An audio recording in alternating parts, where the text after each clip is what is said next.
बोलो गुरुदेव भगवान की जय, प्यारे कृष्ण कन्हैया लाल की जय।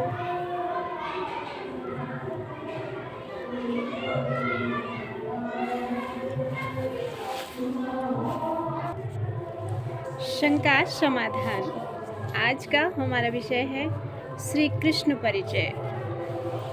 क्या है श्री कृष्ण परिचय महाराज जी की नजर में? महायोगेश्वर श्री कृष्ण भी इसी स्थिति विशेष से संयुक्त एक महापुरुष हैं। उन्होंने स्वयं अपना परिचय योगामृत प्रसारणी वाणी गीता शास्त्र में दिया है, जिसका तात्पर्य है कि श्री कृष्ण एक योग प्रदाता महापुरुष हैं। महर्षि व्यास जी ने भी इसका समर्थन मुक्त कंठ से यथार्थतः परम पुरुष के परिवेश में किया है, किंतु सूरदास जी, चैतन्य महाप्रभु, जयदेव इत्यादि बहुत से रसिक भक्तों एवं कवियों ने विभिन्न भाषा तथा भावों में योगेश्वर श्री कृष्ण के पावन चरित्र को उद्धृत करते हुए भगवत्ता की पुष्टि की है। योग क्रिया की जागृति से प्रत्येक साधक ने उन महान ऐश्वर्य संपन्न पुरुषों को इसी परिवेश में पाया है। उन्हें परात्पर ब्रह्म परमात्मा का किंबा अवतार कहा है। वैसे यथार्थतः सत्य वही है जो योगेश्वर श्री कृष्ण की वाणी से निश्चित है। योगेश्वर श्री कृष्ण के पावन मुख से प्रसारित एवं निश्चित वाणी गीता से विदित होता है कि वे आत्म स्थित महापुरुष हैं।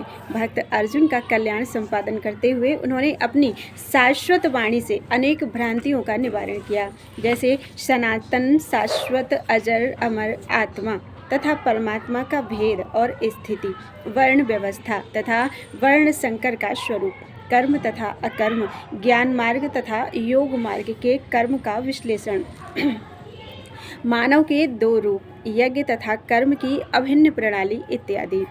इसके साथ ही उन्होंने अपने वास्तविक स्वरूप से भी अवगत कराया कि हे अर्जुन, मैं भी एक महापुरुष के समान अवस्था विशेष वाला हूँ।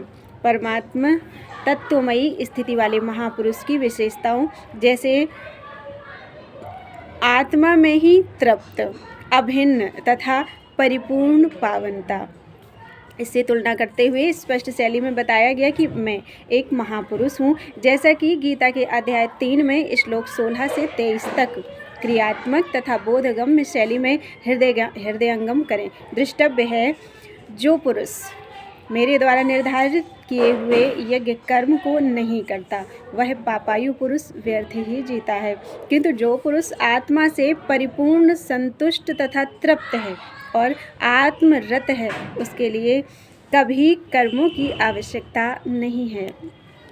उस पुरुष द्वारा इस कर्म विशेष के किए जाने से ना कोई लाभ है और ना छोड़ देने से कोई हानि ही है, किंतु इस आत्मवत स्थिति विशेष को बिना कर्म किए कोई नहीं पाता। जनक इत्यादि महर्षिगण भी इसी कर्म विशेष को करके ही परम सिद्धि नैष्कर्म्य को प्राप्त हुए। ऐसे महापुरुष लोक शिक्षा एवं पीछे वालों के हित की शुभेच्छा से कर्म में ही बरतते हैं। कौन्तेय, मुझे प्राप्त होने योग्य किंचित मात्र वस्तु भी अब अप्राप्त नहीं है, फिर भी पीछे वालों के हित की इच्छा से मैं भी भली प्रकार कर्मों में बरतता हूँ। यदि मैं सावधान होकर कर्म में ना बरतूँ तो यह समस्त प्रजा अर्थात समाज ही वर्ण संकर तथा नष्ट भ्रष्ट हो जाए और मैं इस प्रजा को नष्ट करने वाला दोषी बनूँ। टिप्पणी: प्रत्येक जीवात्मा का शुद्ध वर्ण और एवं उसकी आकृति परब्रह्म परमात्मा ही हैं, जो आत्मा और परमात्मा का संयोग होने पर संभव है। अतः उस यज्ञ कर्म के विस्मृत हो जाने पर पुरुष वर्ण संकरता के गर्त में जा पहुंचता है। उस कर्म विशेष एवं यज्ञ कर्म की जागृति पूर्ण महापुरुष से संबंध रखती हुई प्रवाह रूप लेती है।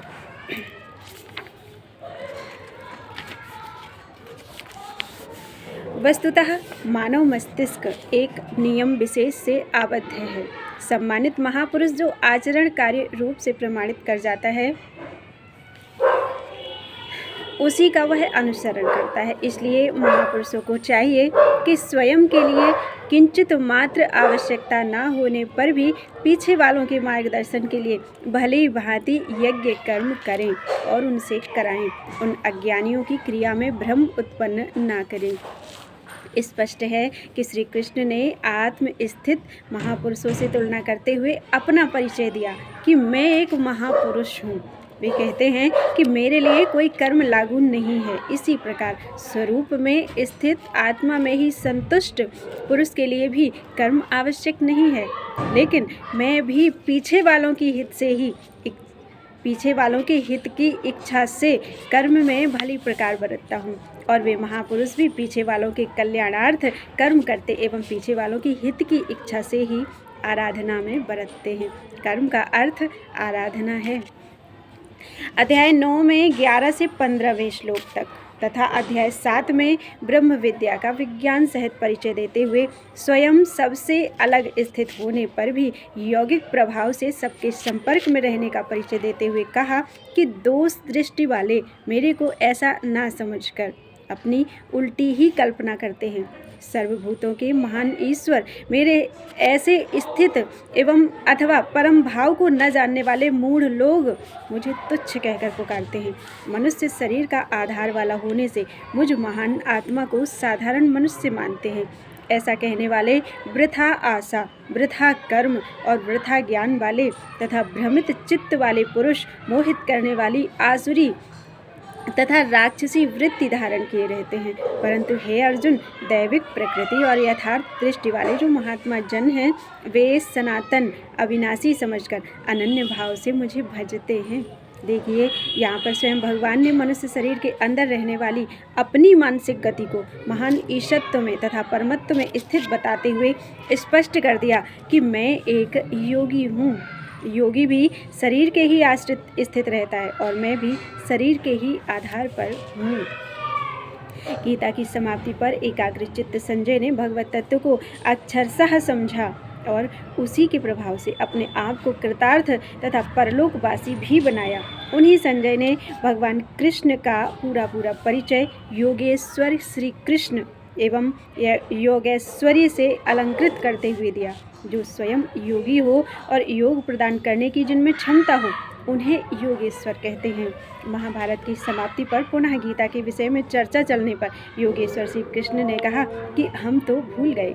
अर्जुन को भी अब उसका स्मरण नहीं रह गया था, क्योंकि पूर्णता के बाद वस्तु स्थिति के साथ साधनीय जानकारियाँ भी उस पूर्णत्व के परम आनंद में तद्रूप तत्व स्वरूप ही हो जाती हैं।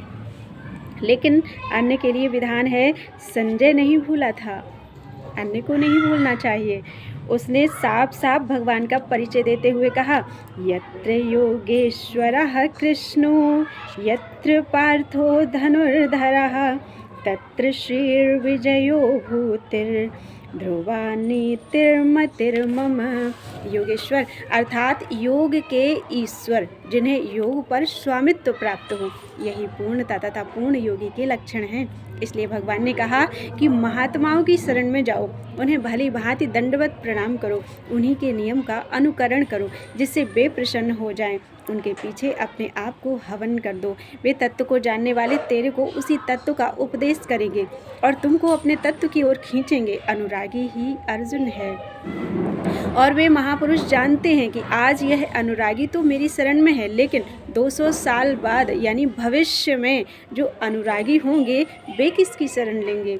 अतः किसी योगेश्वर की शरण में जाओ, क्योंकि कृष्ण योगेश्वर थे। कृष्ण ने भविष्य में आने वाली पीढ़ी, योग परंपरा का एवं होने वाले साधकों का पूरा ख्याल अपने शास्त्र में रखा है। जैसा वे पहले बता आए हैं कि मेरे लिए कोई कर्म शेष नहीं है, फिर भी पीछे वालों की हित की इच्छा से कर्म करता हूँ। इसी प्रकार तत्वदर्शी योगी के लिए भी कोई कर्म शेष नहीं रहा, फिर भी पीछे वालों को चलाने के लिए वह कर्म में बरतते हैं। यहाँ पर एक नोट दिया गया है, योगेश्वर श्री कृष्ण आराधना को ही कर्म मानते हैं। महापुरुष स्वयं में पूर्ण अवतार के ज्ञाता तथा पूर्ण ब्रह्ममयी स्थिति वाले होते हैं। वे शरीर कदापि नहीं है। हाँ, जब शरीर का जीवन काल शेष रहे और योगी को का योग साधन मूल का स्पर्श कर ले, तभी ऐसी ब्रह्ममयी स्थिति संभव है।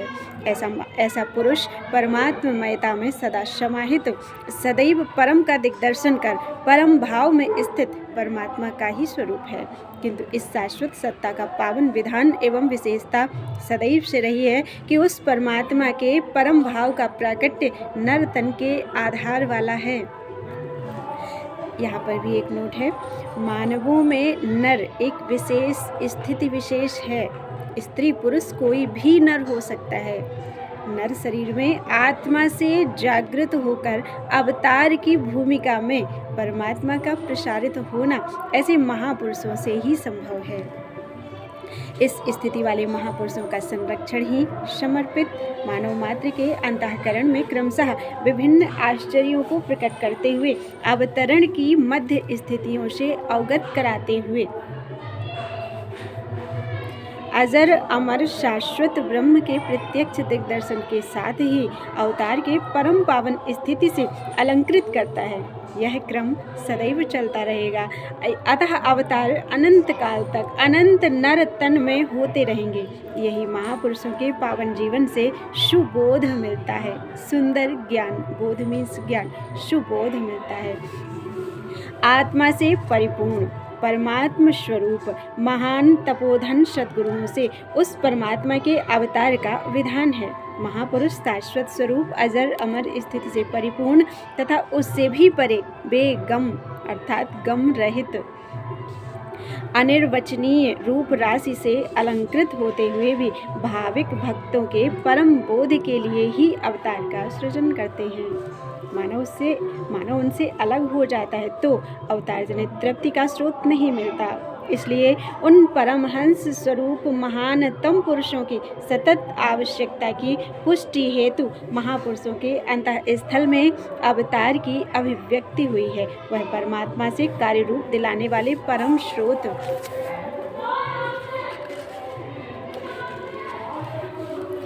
स्रोत का कारण है। योगेश्वर श्री कृष्ण ने स्वरूप स्थित महापुरुषों की रहनी से अपनी समानता करते हुए अपना परिचय दिया कि मैं एक महापुरुष हूँ तथा काल से परे परम भाव में स्थित हूँ। अतः कृष्ण शाश्वत सत्ता में स्थित महापुरुष हैं। किंतु शास्त्र की वाणी में अवतार से संबोधित हुए ठीक इसी प्रकार आत्मा में परमात्मा का दिग्दर्शन पाने वाले प्रत्येक महापुरुष कृष्ण के ही अनुरूप स्थिति वाले होते हैं। यद्यपि आदि शंकराचार्य जी के बाद कतिपय रूढ़िगत परिपाटियों से अवतारों को 24 की संख्या देकर वास्तविकता प्रदर्शित करने की भावना पर विराम लगा दिया, तथापि वास्तविक स्थिति वाले मनीषियों पर इसका कोई प्रभाव नहीं पड़ा। जैसा कि कबीर, नानक, चैतन्य, रामकृष्ण परमहंस इत्यादि के जीवन वृत्त में बताया जाता है, उन पूर्वापर 24 अवतारों में भी मत्स्य, वाराह, कच्छप, नरसिंह, गजेंद्र, उद्धार इत्यादि 5-6 अवतारों के अतिरिक्त प्रायः महात्मा को ही अवतरित विभूतियों का श्रेय प्राप्त है। उदाहरणार्थ महर्षि कपिल, सनक, सनंदन, सनातन, सनत कुमार तथा नारद सभी अवतार हैं। प्रहलाद के लिए अवतार का प्रसारण पूर्णतः नारद की देन थी। यहाँ पर एक नोट दिया गया है, जिन्होंने प्रकृति के समस्त दग्ध वातावरण से रक्षा करते हुए भक्त प्रहलाद को अपने अंक में उठा लिया। अवधूत महर्षि दत्तात्रेय तथा अवधूत ऋषभदेव उन 24 अवतारों में अवतार विशेष थे। उन महापुरुषों में क्षमता थी कि किसी भी वर्ण व्यवस्था का प्राणी क्यों न हो, अधिकार की स्थिति पाते ही भाविक भक्तों के अंतःकरण में स्वयं को जागृत कर देते हैं। नोट दिया गया है यहाँ पर, एक और 2 नोट दिए गए हैं यहाँ पे। स्वयं का तात्पर्य योगेश्वर श्री कृष्ण इत्यादि महापुरुषों के अनुसार वह महापुरुष और परमात्मा एक दूसरे के पर्यायवाची हैं। सद्गुरुदेव और कृष्ण कन्हैया दोनों एक दूसरे के पर्यायवाची हैं। दूसरा, ऋषभ देव में श्रद्धा रखने वाला प्राणी मात्र शुद्ध सनातन धर्मी है। ऋषभ देव सनातन धर्म के अवतार विशेष हैं, अन्य नहीं। यह जैन है, बौद्ध हैं, सनातनी है इत्यादि मतांतर के अंतर माया डालती है। ये माइक देन है। जब तक जीव है झगड़ना स्वभाव है। परशुराम, वामन तथा बुद्ध भी अवतार विशेष हैं। अधिकांश विश्व में चर्चित बुद्ध साधन की विभिन्न भूमिकाओं पर चलकर मन की निर्बीज अवस्था में निज स्वरूप का दर्शन तथा व्यापक अहम का साक्षात्कार बोध हो जाने पर बुद्ध कहलाए। ठीक यही उपलब्धि महामानवेतर महापुरुष भगवान वामन तथा परशुराम जी की है। यहाँ पर भी एक नोट दिया गया है। सिद्धार्थ माने बुद्ध का जन्म राज परिवार में हुआ। जन्म के साथ ही ज्योतिषियों ने बताया कि इनमें तो योगी के लक्षण हैं। इस घोषणा के साथ ही माता पिता ने बालक को सत्पुरुषों से बचाने की चेष्टा की। प्रायः भजन की संभावना पाकर प्रत्येक माता पिता मोहवश ऐसी ही व्यवस्था करते हैं। रोग, वृद्धावस्था की कंपन, मृत्यु का तांडव देखकर सिद्धार्थ बाल बच्चों को छोड़कर अर्धरात्रि में सत्य की खोज में निकल पड़े। प्रायः भगवान के प्रत्येक तीव्र अनुरागी अथवा योग संस्कार युक्त योग भ्रष्ट मानव के सामने यही स्थिति पैदा हुआ करती है। सिद्धार्थ साधना में प्रवृत्त हो गए। उन्होंने संन्यास त्याग पथ का अनुकरण किया और परम विवेकी कहलाए, किंतु परम शांति केवल कहानी बनकर रह गई। सिद्धार्थ ने अपनी साधना में हठ को स्थान दिया एवं विरह पूरित हृदय से अनवरत साधना करने लगे। परम की पिपासा वाली यह साधना सफलता का कारण बनी। बुद्ध ने अपने अंतःकरण में परम चेतन का प्रतिबिंब पा लिया। पूज्य गुरुदेव भगवान कहा करते थे, विरह वैराग्य के बिना वह सत्य अर्थात शाश्वत प्रभु नहीं मिलता। अधिकांश महापुरुषों ने विषम परिस्थितियों में ही परम पथ पर चलकर उस शाश्वत सत्य को पाया है। यहाँ पर भी एक नोट दिया गया है। गौतम बुद्ध भी 24 अवतारों में से एक हैं। उनकी सेवा करने वाला सनातन धर्म से विलग नहीं है।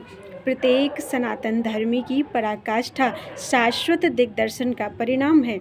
स्वरूप का बोध बुद्ध है, केवल भाषा भेद है। अन्यथा बौद्ध सनातन महासत्य की पिपासा रखता है।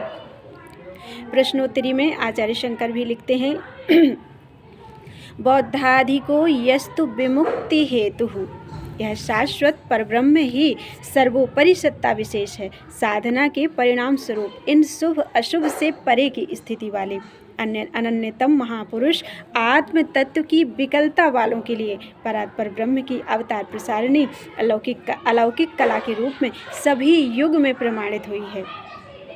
सभी युगों में प्रमाणित हुए हैं, जिनकी प्रामाणिकता निरापद तथा शाश्वत सत्य है। उन्हीं विशिष्ट परमात्म तत्ववेत्ता पुरुषों में महात्मा हंस, महर्षि व्यास आदि, राजा पृथु, राजयोग के आदि प्रणेता, यज्ञ अर्थात परमात्मा प्रेरक के रूप में आत्मा से प्रसारित होकर जैसे चराचर जगत के अस्तित्व को दग्ध कर शाश्वत रूप में परिलक्षित हो जाता है, वह ब्रह्म यज्ञ जनित उपक्रम भी अवतार की प्रतिष्ठा है, जो शाश्वत सत्य का उत्प्रेरक है। यही अवतार मत्स्य, कच्छप आदि की क्रियात्मक श्रृंखला में पाया जाता है। हयग्रीव तथा नर नारायण भी उन्हीं कृष्ण, ऋषभ आदि अवतरित विभूतियों की पावन परंपरा में है। प्राचीन लेखन शैली के इन अवतारों एवं तत्पश्चात पूर्णत्व प्राप्ति वाले सत्पुरुषों में किसी प्रकार का अंतर नहीं है, किंतु अंतर्दृष्टिहीन आत्मा के बोल ना समझने वाले कोरी बाग विलासिता एवं काल्पनिक विचारों ने ही मात्र 24 अवतारों को रूढ़िगत भ्रांतियों में बांधा है। वास्तविकता से इसका कोई संबंध नहीं है। चिरंतन विधान यह है कि आत्मतृप्त आत्मस्थ विदितात्मा पुरुष में सदैव वह क्षमता विद्यमान है जिससे भाविकों में परमात्मा की पिपासा तथा विशुद्ध लगन के जागृत होते ही वे महापुरुष अवतार का प्रत्यक्ष प्रकाश तथा प्रभु की अनवरत पीयूष धारा का कृपा प्रसाद दे दिया करते हैं। प्रकारांतर से अवतार दो हैं। एक व्यापक ब्रह्म को शून्य अवस्था से जागृत करके अवतार की प्रक्रिया श्रेणी से गुजरते हुए परम में निरोध कर स्थायी आलोक से आलोकित करने वाले अवतार प्रेरक हैं। दूसरे अवतार से प्राप्त होने वाले स्थितियों का अवलोकन है। दूसरे शब्दों में इन अवतारों में से एक तो ब्रह्मस्वरूप महापुरुष हैं, जो शरीर के आश्रित रहकर भी परम शांत तथा सम हैं।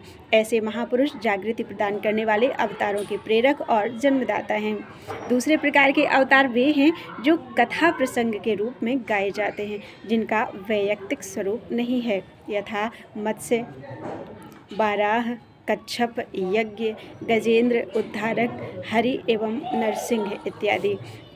इनका कोई बाह्य स्थायी पिंड नहीं है, विचार काल में भी ये चित्रित नहीं होते। इनका क्रियात्मक विश्लेषण है। ये सब बाह्य भूतों का विषय ना होकर हृदय देश में उभरने वाले परमात्मा के वास्तविक प्रतिबिंब हैं, जिनका प्रभाव प्रसार साधक सीधे स्वयं में पाता है। इनका कार्यक्षेत्र विशद है तथा योग के माध्यम से योगानुशासित पुरुष के लिए ही सर्वथा संभव है। भाविकों को स्वयं कैवल्य पद की अनुभूति कराने के लिए यह सार्वभौम स्थित आत्मा का साक्षात कराता है तथा जब तक साधक को शाश्वत सत्ता में खड़ा नहीं कर देता, तब तक उत्तरोत्तर स्थितियों को उठाता हुआ, शुभ वचन बोलता हुआ, उत्तरोत्तर अलौकिक शक्तियों से साधक का मन बहलाता, मन के अंतराल को गति देता हुआ सुहृद का भार वहन करता है, अपने प्रियजन का भार वहन करता है। मानस शीर्षस्थ अविनाशी अर्थात स्वरूप श्री राम भी इसी परिधि में है, जो अलौकिक मर्यादा की सृष्टा अनिर्वचनीय सत्ता के प्रसार विशेष हैं। महापुरुष के परिवेश में उपर्युक्त तथ्य सत्य का प्रेरक, सर्जक तथा महापुरुष का बोधक है। योग पराकाष्ठा के परिणाम स्वरूप ज्ञानामृत के भोक्ता जिन पुरुषों के लिए प्राप्त होने योग्य परमात्मा अप्राप्त नहीं है, सहज प्राप्त परात्पर ब्रह्म से अभिन्न है। ऐसी साकार अवस्था वाले कैवल्य धाम चिन्मय पुरुष शाश्वत के सादृश्य से अवतार का प्रकाशन करते हैं। इसी विशेष अवस्था वाले पुरुष में सद्गुरु का विशेषण पाया जाता है। इन आत्मिक ब्रह्मवेत्ताओं में शाश्वत अनिर्वचनीय अलख के अवतरण का प्रवाह संयोग मात्र से होता है। हृदय से उनका स्पर्श करते ही उनका संरक्षण मिलने लगता है। वे महापुरुष प्रयास ना करें तब भी शाश्वत के अवतरण का यह प्रवाह भाववश्यता से स्वतः होता रहता है, क्योंकि वे अभिन्न हैं। महापुरुष अपनी पहचान स्वयं देते हैं। यह बात दूसरी है कि इसे वह जन्मांतरों से देते आए हैं या अब देंगे अथवा स्वयं से प्रेरित करेंगे। पुण्य की वृद्धि करके अधिकारी की स्थिति प्राप्त करना आपका उत्तरदायित्व एवं कार्य है। यह बौद्धिक विषय नहीं है, अतः कल्पनाओं की हलचल से उन्हें समझा नहीं जा सकता। वह आनंद अनुभूति तो इष्ट के जागृत होने से तथा हृदय देश में इष्ट के द्रवित होने से ही संभव होती है। प्रारंभ में पूज्य गुरुदेव भगवान के मुखारविंद से निश्चित उपदेशों को सुनकर मैं उलझन में पड़ जाया करता था। आज से पूर्व मस्तिष्क में यह बात आती नहीं थी कि भगवान भी अदृश्य रूप से बोलते हैं तथा संभाल करते हैं। एक बार श्री गुरुदेव भगवान कह रहे थे, मोके भगवान पढ़ावा करत हैं हो, ई शरीर या पढ़ी लिखी नहीं है, आत्मा अंग्रेजियों बोलत है और मैं सुनत समझत जात हूँ। मोरे में कहीं शंका हुई कि भगवान उत्तर देते हैं, अर्थात संकल्पों के साथ रहा करते हैं। संकल्प पीछे होता है, वे पहले ही चला करते हैं। यदि मैं पतित होना चाहूँ तबो ना हुई पई हूँ, भगवान मुके होखे न दई हैं, अर्थात यदि मैं पतित होना चाहूँ तो भी नहीं हो सकूँगा, क्योंकि भगवान रोक लेंगे।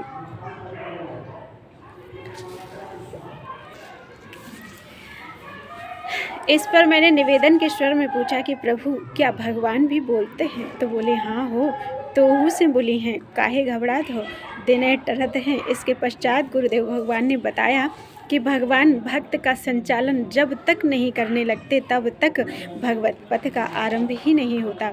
साधक जो पार हो जाता है वह उन आराध्य देव की देन है, अतः वे सदैव साथ रहकर संचालन किया करते हैं। इस प्रकार पूज्य गुरुदेव भगवान श्री परमहंस जी सक्रिय शैली में क्रमशः अवतार के आलोक में प्रवेश दिलाने तथा उसमें व्यापक स्थिति के साथ ही अवतार का शांत हो जाना, समत्व में विलयसा हो जाना, भक्त की स्थिति में मिल जाना स्वीकार किया करते थे। अर्थात भक्त के विलीनीकरण के पश्चात परम के स्पर्श के साथ ही अवतार की स्थिति में बदलकर वह अवतरित सत्ता भी भिन्न नहीं रह जाती, बल्कि ऐसे पुरुष में भीतर बाहर सर्वत्र सहज परमात्मा ही परिपूर्ण रहता है। यह अवतार नोट दिया है यहाँ पर, यह अवतार अधिकार की योग्यता वाले किसी विरले योगी के हृदय में होता है। अतः प्रथम चरण में अत्यंत सूक्ष्म परिवेश में साधना को सद्गुरु प्रस्फुटित करते हैं तथा क्रमशः कण कण अर्थात सर्वत्र में स्थित सर्वभूतों में समाहित आत्मस्वरूप का दर्शन कराते हुए सब में अनादि मूल अनिर्वचनीय ब्रह्म अहम की स्थिति में नियुक्त कर अपने तदरूप ही आत्ममयी स्थिति प्रदान कर देते हैं। वही संपूर्ण भूमिकाओं का दिग्दर्शन कराते हुए विश्वास परम चेतना भगवान के अलौकिक क्षेत्र में दृष्टा जीवात्मा को सहज स्वरूप की स्थिति दिलाते हुए उस स्थिति में स्वयं भी प्रतिष्ठित रहते हैं। अतः अवतार किसी किसी योगी के हृदय की वस्तु है। वे सद्गुरु भी विरले ही हैं जो जीव को जागृत करते हैं। अतः नर्तन अर्थात शुद्ध हृदय के अधिकारी की स्थिति प्राप्त करें। तीव्र अनुरागी के लिए अवतार की मान्यता सभी युगों में समान रूप से है। सो केवल भगतन हित लागी, राम भक्ति हित नर तन धारी। भक्त का तन ही नर तन है। भक्त के हित के लिए भगवान भक्त के उस तन को ग्रहण कर लेते हैं जिसके मन स्थल में माया नगरी का प्रभाव नहीं होता। योगेश्वर श्री कृष्ण की ही वाणी गीता में अध्याय 4 में दृष्टिपात करने से स्वभावतः स्पष्ट हो जाता है कि अवतार किसी यौगिक प्रक्रिया में होने वाला परम तत्व परमात्मा का आलोक प्रसारण है। अतः उस कृपा आराधना की जागृति के साथ ही सर्वसुलभ है। योग में निश्चित क्रिया एक ही है। इस संदर्भ में अनेक टीकाओं एवं मतांतरों में ना जाकर अक्षरशः अब उन योग ऐश्वर्य संपन्न श्री कृष्ण की वाणी देखें। ओम शांति शांति शांति।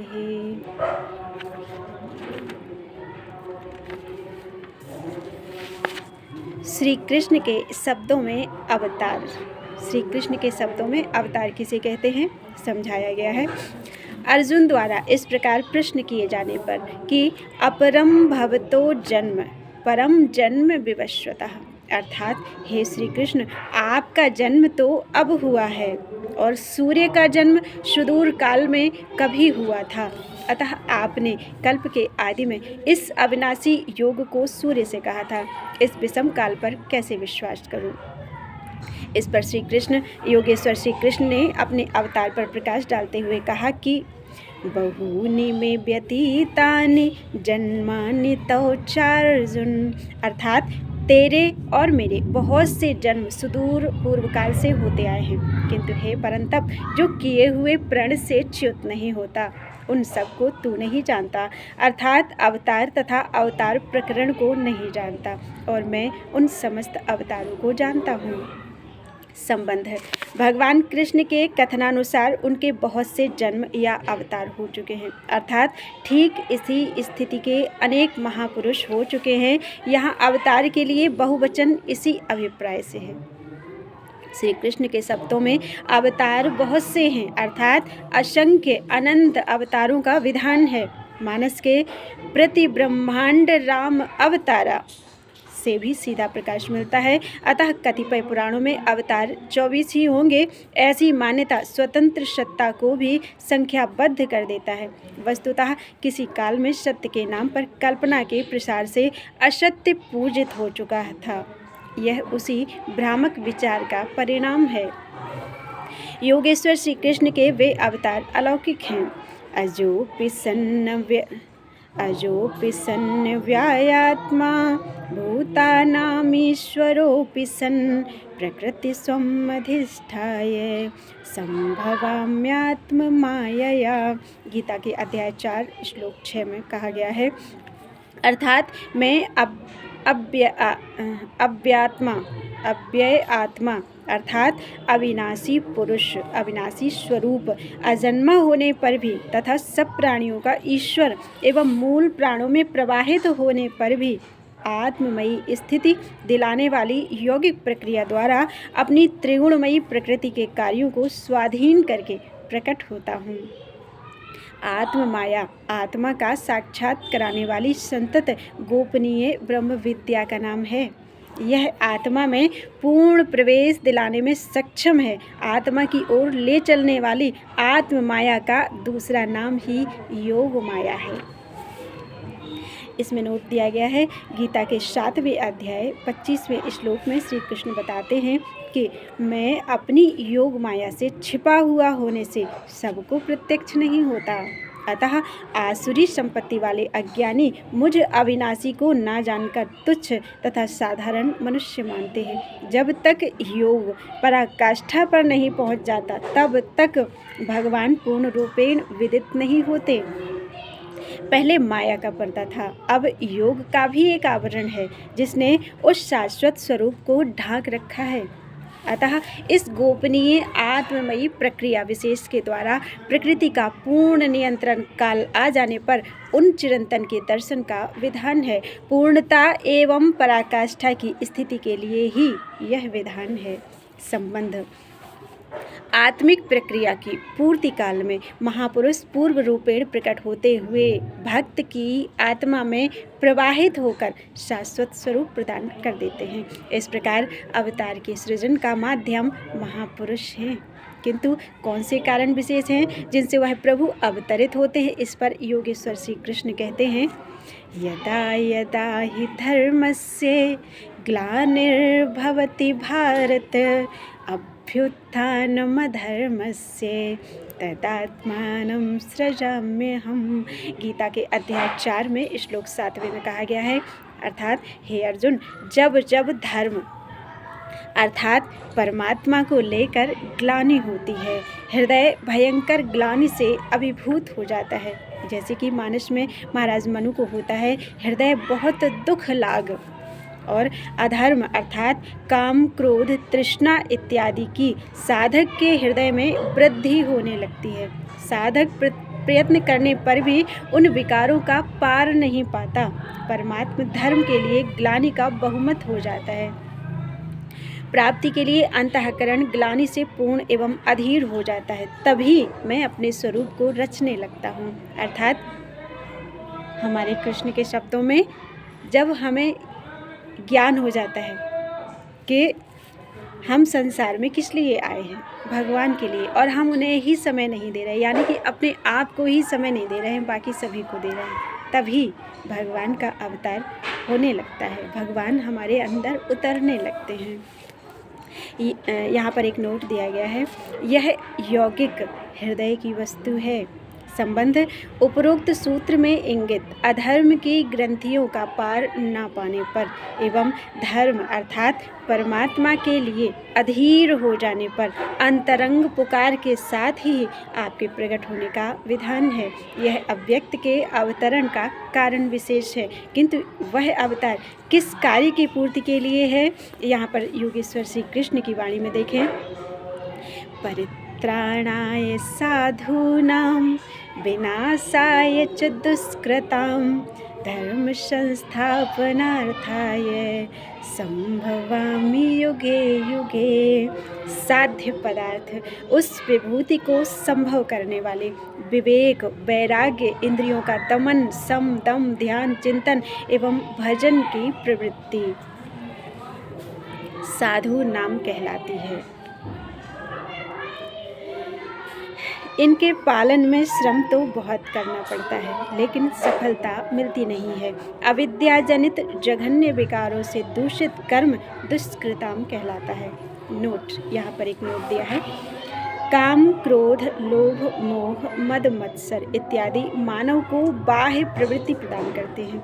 यह मानव अंतःकरण में प्रसुप्तावस्था में रहते हैं और संग दोष को पाकर जागृत हो जाया करते हैं। ये जब भी जागृत होते हैं दूषित को क्रियान्वित करते हैं। यही दुष्कृत के मूल उद्गम है, दुष्कृताम है। एक शब्द है भजन। भजन का अर्थ जो हमारे कृष्ण के अनुसार हमको समझ में आता है कि भज ना, जब उन्हें याद ना करें तब भी वो याद आए, उसे कहते हैं भजन। भजन का अर्थ कोई गाना गाना नहीं है। भजन का अर्थ जब हम उन्हें याद भी ना करें तब भी वो हमें याद आते रहे, कुछ भी काम करते रहें वो हमें याद आते रहे, बस यही कहेंगे भजन, हर पल याद रहे। आगे चलते हैं। इन दुष्कृताम का विनाश करने के लिए, धर्म की स्थापना अर्थात स्थायित्व देने के लिए मैं युग युग में प्रकट होता हूँ। भगवान की प्राप्ति या अवतार के विषय में कोई भी युग अनुकूल अथवा बाधक नहीं है।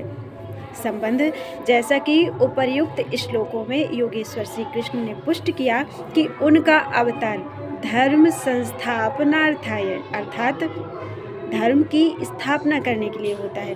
अतः धर्म क्या है? धारयति इति धर्मः अर्थात जो सबको धारण किए हुए है वह धर्म कहलाता है।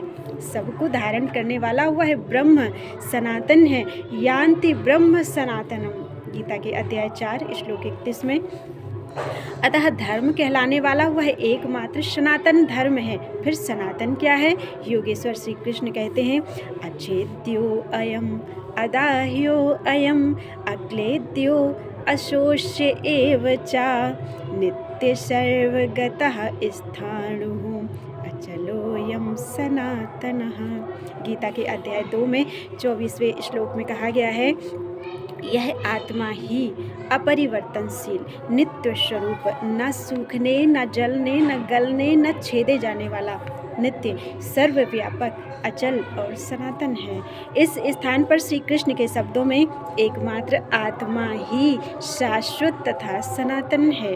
अतः इसी आत्मा को साक्षात जानना हमारा तथा मानव मात्र के लिए धर्म है। किंतु अजर अमर शाश्वत तथा सर्वव्यापक गुण धर्मों वाली अपनी आत्मा यदि सब में है तो फिर खोजा किसे जाए। इसके उत्तरोत्तर में योगेश्वर श्री कृष्ण कहते हैं कि आत्मा को इन विभूतियों से युक्त केवल तत्वदर्शियों ने देखा। साधारण लोगों को आत्मा के ये गुण दिखाई नहीं पड़ते। आए दिन शोक, संताप और मृत्यु का कारण माया ही दिखलाई पड़ती है।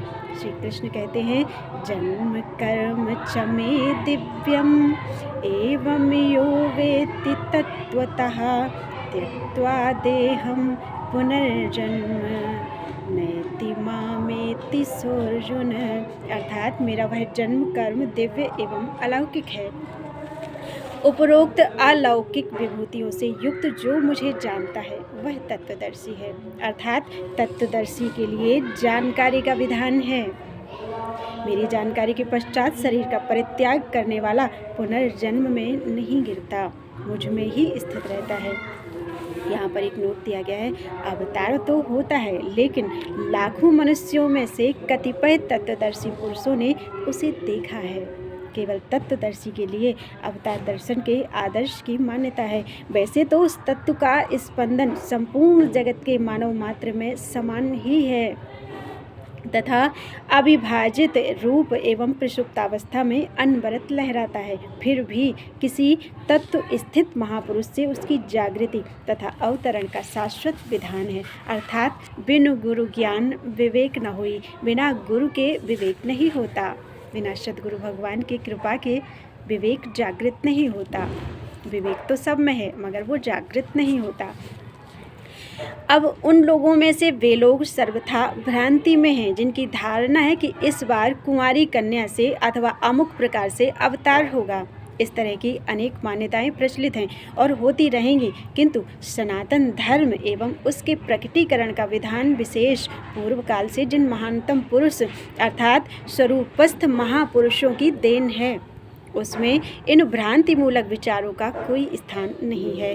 परम की प्राप्ति के लिए आप परम तत्व स्थित एवं स्वरूपस्थ महापुरुष की तलाश करें, जो पुण्य पुरुषार्थ से होगा। तभी आप अवतार दर्शन की महान गरिमा के सुपात्र बन सकते हैं। ओम शांति शांति शांति।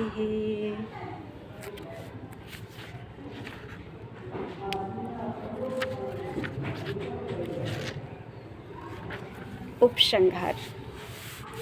ईश्वर सर्वशक्तिमान, सर्वव्यापी और अंतर्यामी है। हृदय की जानने वाले अर्थात अंतर्यामी। इन त्रिगुणात्मिका सृष्टि का प्रसार उसी की लीलामयी दृष्टि का विस्तार है। संसार एक रंगमंचीय कला है, जहाँ चराचर जीव द्वंद्वात्मक भूमिका में लीलाधर के निर्देशन में अभिनय कर रहे हैं। जैसे कि मैं एक माँ हूँ, एक पत्नी हूँ, एक बेटी हूँ, तो ये क्या है? सिर्फ लीला, अभिनय कर रहे हैं। शुभ और अशुभ कर्म फलदाता वह एक है, लेकिन अनेक रूपों में बरतता हुआ अपनी माया का विस्तार करके सबको नचा रहा है।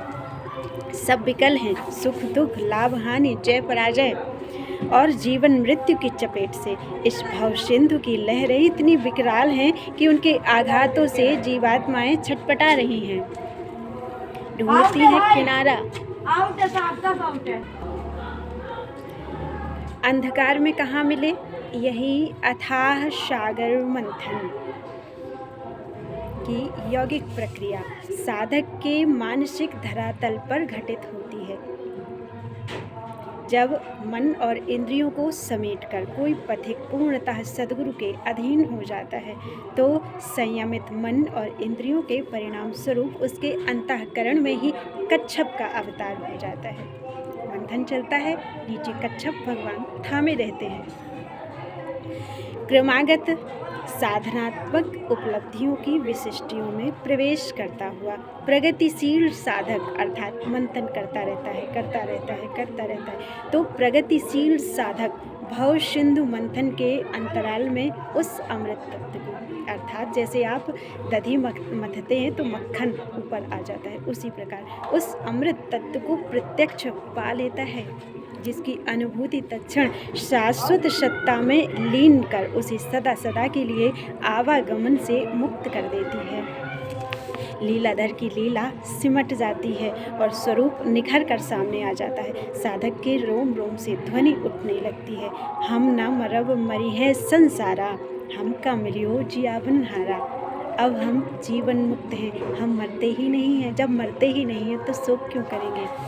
ठीक इसी प्रकार देश काल के परिवर्तनों के साथ विभिन्न कथानकों के रूप में ब्रह्मविद पुरुषों की वेदमयी वाणी द्वारा सत्य एवं परम के अवतरण का शाश्वत अक्षुण्ण विधान है। कथानक अनेक हैं, किंतु मूल वस्तु एक ही है। संसार परिवर्तनशील है। सहस्राब्दियों का अतीत, उसका मध्यकाल तथा यह वर्तमान भी अतीत के गर्भ में विलीन हो जाएगा। प्रायः प्रत्येक 100-200 वर्षों के अंतर से भाषा एवं उसके अभिप्राय की सूक्ष्म ग्रंथियों में बड़ा परिवर्तन आ जाता है। अतः भविष्य का मानव किस बोलचाल में होगा, यह कल्पनातीत है। युग युगांतरों से बदली हुई परिस्थिति एवं घटनाक्रम से मानव मस्तिष्क आहत सा हो जाता है। यही कारण है कि वह महापुरुषों के वचनामृत में निहित मूल भावों से शनैः शनैः दूर होता जाता है। उपर्युक्त विषम परिस्थितियों में प्राकथित अवतारों की जागृति एवं उनकी कार्य प्रणाली का रूपक ब्रह्मविद मनुष्यों द्वारा प्रस्तुत होता आया है। भाषा शैली एवं प्रसंग की भिन्नता होते हुए भी मानव अंतःस्थल में उनकी मौलिक उपलब्धि समान है। विषम परिस्थितियाँ, इसमें एक शब्द आया है विषम परिस्थितियाँ ही हमें भगवान से मिलाती हैं। जब तक दधी में चोट नहीं पड़ेगी, मक्खन कैसे निकलेगा? जब तक दधी में आप मथने की चोट नहीं करेंगे, जब तक संसार की चोटों से हमारे हृदय का मंथन नहीं होता, तब तक भगवान प्रकट नहीं होते। तो चोटें ही, अर्थात जितनी चोटें मिलती हैं उतना ही मक्खन जल्दी निकलता है, ईश्वर अमृत तत्व जल्दी मिलता है। तो इसको फिर से एक बार हम पढ़ते हैं, आप ध्यान से सुनिए। विषम परिस्थितियों में प्राकृतिक अवतारों की जागृति एवं उनकी कार्य प्रणाली का रूपक ब्रह्मविद मनीषियों द्वारा प्रस्तुत होता आया है। भाषा शैली एवं प्रसंग की भिन्नता होते हुए भी मानव अंतःस्थल में उनकी मौलिक उपलब्धि समान है। उपनिषद का कथन है कि साधन परायण हजारों पुरुषों में से वही उस आत्म तत्व की स्थिति प्राप्त कर पाता है जिसका चयन परमात्मा स्वयं कर लेते हैं। परमात्मा स्वयं चुनते हैं, वो कृष्ण है, आकर्षित कर लेते हैं, खींच लेते हैं, कृषित कर लेते हैं। यह आत्मा ना तो प्रवचन से, ना विशिष्ट बुद्धि से और ना बहुश्रुत होने से ही प्राप्त हो सकती है। अतः मानव मात्र में परम अधिकारी को अंतःकरण से सहयोग प्रदान करना, सखा की तरह उसका हाथ पकड़कर प्रकृति से परे पुरुष परम तत्व तक का पथ प्रशस्त करना, उसे शाश्वत के सर्वव्यापी स्वरूप में स्थित कर देना, यही अवतार की अवधारणा का केंद्र बिंदु है। यद्यपि मानव मात्र के अंतःकरण में वह परम तत्व सदैव विद्यमान है, तथापि उसे वही जानता है जिसमें वह वस्तुतः जागृत है। जागरण की यौगिक प्रक्रिया हेतु साधक मन सहित इंद्रियों को समेटकर परमात्मा के प्राप्ति की अभिलाषा को बलवती बनाएं, अर्थात उसे पाने की कामना हमें करनी पड़ती है। जब हम उसे ढूंढने की कोशिश करें, उसे जानने की कोशिश करें, तभी हमें जानने में आएगा। तो जागरण की यौगिक प्रक्रिया हेतु साधक मन सहित इंद्रियों को समेटकर परमात्मा की प्राप्ति की अभिलाषा को बलवती बनाएं एवं तत्वदर्शी महापुरुष की प्राप्ति के लिए पुण्य अर्जन करते हुए सतत संलग्न रहे। प्रयत्नशील भाविकों के लिए वह अलौकिक इष्ट वचनामृत इष्ट योगक्षेम सर्वथा संभव है, अर्थात सारा भार संसार का जो है वो भगवान खुद उठा लेते हैं, योगक्षेम वो खुद वहन करने लगते हैं। ये संभव है, यह कोई कल्पना नहीं अपितु परम चेतना का विधान अनादि सत्य एवं शाश्वत अनुकरणीय है। इसी तात्विक परिवेश में 24 अथवा यथासंख्य अवतारों का क्रियात्मक प्रसार महापुरुषों की कृपा से प्राप्त है, सद्गुरुदेव भगवान से प्राप्त है। महापुरुष की प्राप्ति पर मैं यहाँ पुनः बल देता हूँ, उसकी यथासंभव सेवा सानिध्य तथा वचनामृत को हृदय पूरित मन से पकड़ें। कालांतर में वह परम तृप्ति संभव हो सकेगी। साधन पथ पर यदि अधिक न चला जा सके तब गुरुर्वाक्यम सतत गेयम के अनुसार श्री गुरुदेव भगवान के वचनामृत का अवलोकन अनुशीलन करते रहना चाहिए। कैसे? ध्यान मूलम गुरुर्मूर्ति, पूजा मूलम गुरुपदम, मंत्र मूलम गुरुर्वाक्यम, मोक्ष मूलम गुरोः कृपा। ओम शांति शांति शांति। कोशिश हमें करनी है, सफलता देना उनका काम है। बोलो वृंदावन बिहारी लाल की जय।